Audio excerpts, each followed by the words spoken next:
2. Muscle and skeletal mods, strength and endurance. Gameplay effects: increased melee damage, carry capacity, and recoil control. Ability to punch through weak walls or doors mid-combat. Special melee to ripping out enemy implants. Trade-off: body heat rises, prolonged use risks stamina crashes and overheating. 3. Dermal armor and bioshields, defense. Gameplay effects: subdermal plating reduces incoming damage. Temporary energy shields projectable during firefights. Resistance to fire, electricity, or hacking attempts. Trade-off: heavy plating slows movement and increases noise, harder to stealth. Hunter 4. Optic and sensory augs, stealth and awareness. Gameplay effects: thermal vision and enemy tagging. Cloaking fields for infiltration. Augmented hearing to detect enemies behind walls. Trade-off: sensory overload. Too much input can blind or deafen temporarily. 5. Netjack ports, hacking warfare. Gameplay effects: quick hack enemies mid-fight, disable cyber limbs, overload optics, force friendly fire, hijack drones and turrets as allies, deploy digital phantoms to distract opponents. Trade-off: staying jacked in leaves the body vulnerable to physical attacks. Overburn system: cybernetics push the human body past its limits. Using too many upgrades at once risks triggering overburn, a temporary state of unstable power. Positive: massive boosts, superhuman speed, damage, resilience. Negative: random malfunctions, gun jams, vision glitches, self-damage, or loss of control where the character attacks friendlies. Players must decide: play safe and human, or risk burning bright and unstable. Combat philosophy: every fight is a dance between flesh, metal, and code. The system rewards player expression: gunslinger, cyber brawler, stealth ghost, or netrunner. Cyberware defines not just combat abilities, but identity. The more you augment, the less human you remain.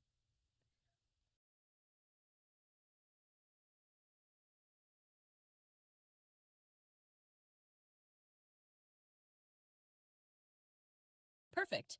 This is where a cyberpunk RPG really shines. Neon Veil is designed so that every choice echoes across the city, creating different storylines and reasons to replay. Here's how branching narratives and decision-making drive replay value. Branching narrative and replay value. 1. Faction allegiances. Players can ally with, betray, or dismantle any of the 5 main factions: Helix Corp, Null Syndicate, Ascendancy, Hollow Claws, Veilbreakers. Each alliance unlocks unique storylines, missions, gear, and endings. Example: side with Helix Corp, gain cutting-edge implants, but become complicit in oppression. Support the Null Syndicate and transform into a chaotic post-human icon. Work with the Veilbreakers and lead a revolution. Replay value. Different faction arcs can't all be experienced in one run, making new playthroughs feel fresh. 2. Moral decay and humanity meter. A dynamic humanity versus machine system tracks your choices. Installing heavy cybernetics, betraying allies, and killing innocents erodes humanity. Helping civilians, resisting overburn, and exposing truth restores it. This influences dialogue options, NPC trust, and even romance arcs. Extreme ends unlock unique narrative outcomes. Full machine, become a cold, corporate-controlled weapon. Full humanity, inspire a resistance built on empathy, not firepower. Replay value encourages experimenting with different souls of the Veilbreaker.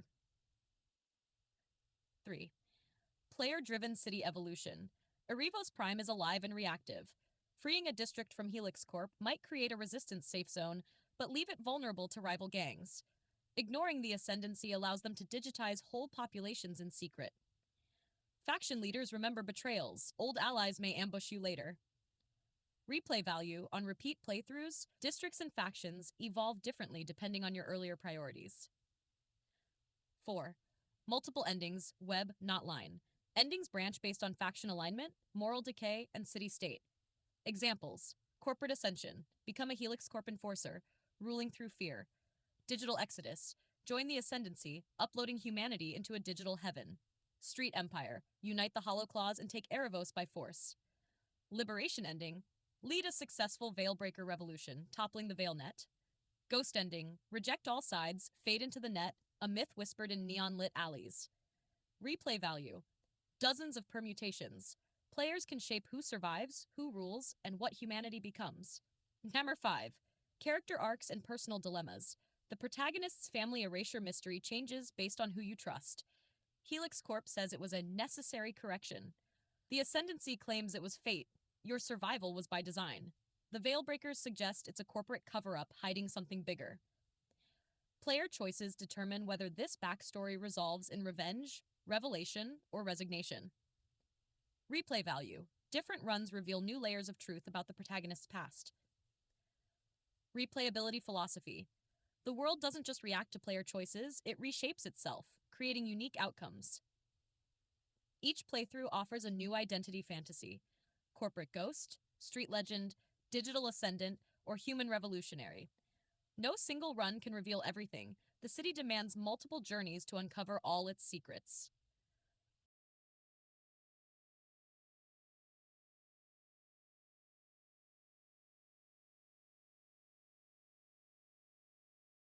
Got it!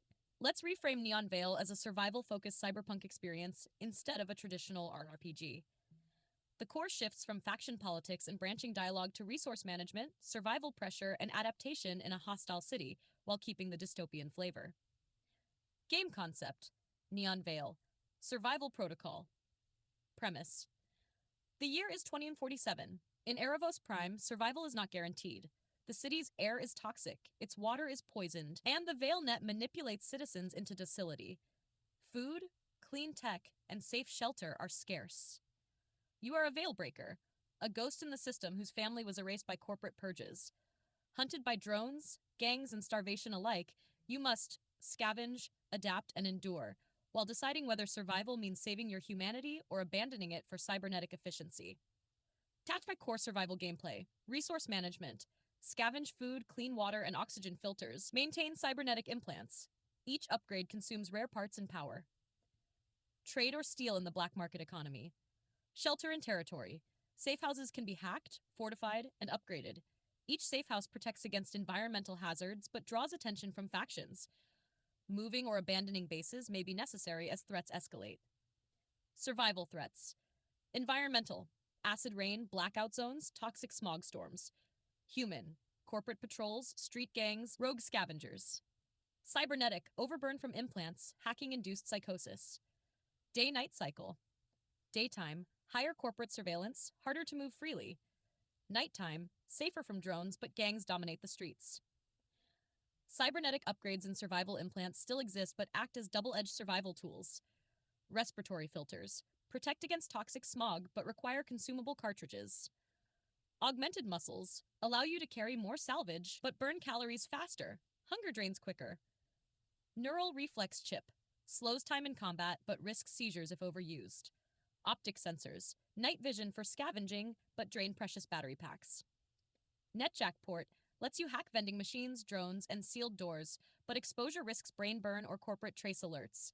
Each implant forces tough choices: short-term survival versus long-term stability.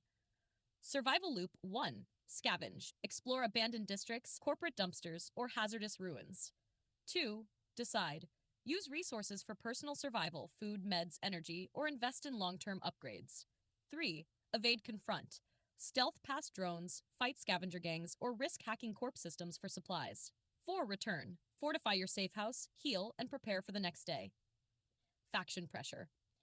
Even in survival mode, factions shape the struggle. Helix Corp hoards resources, rating their depots as high risk, high reward. Null Syndicate will trade rare cybernetics, but at the cost of loyalty or blood. Hollow Claws extort supplies from survivors, appease them, or become prey. Ascendancy offer food and shelter, but demand you upload your mind to their cause. Aligning or resisting these groups changes access to resources and determines who hunts you. Replay value in survival mode. Permadeath and procedural maps. District layouts, resource caches, and patrols shift each playthrough.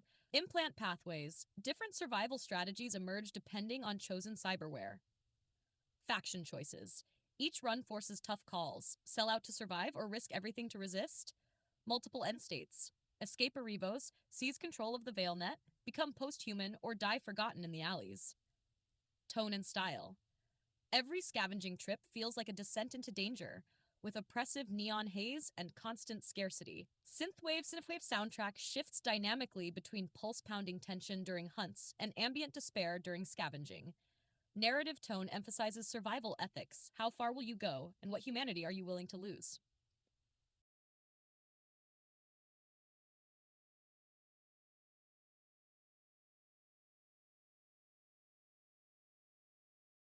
Here are 3 strong cyberpunk survival titles, each with a punchy tagline. 1. Neon Veil, Survival Protocol. Breathe, fight, endure. The city doesn't forgive weakness. 2. Smogborn. In the toxic glow of Erevos, survival is rebellion. Ghost Circuit. Half human, half code.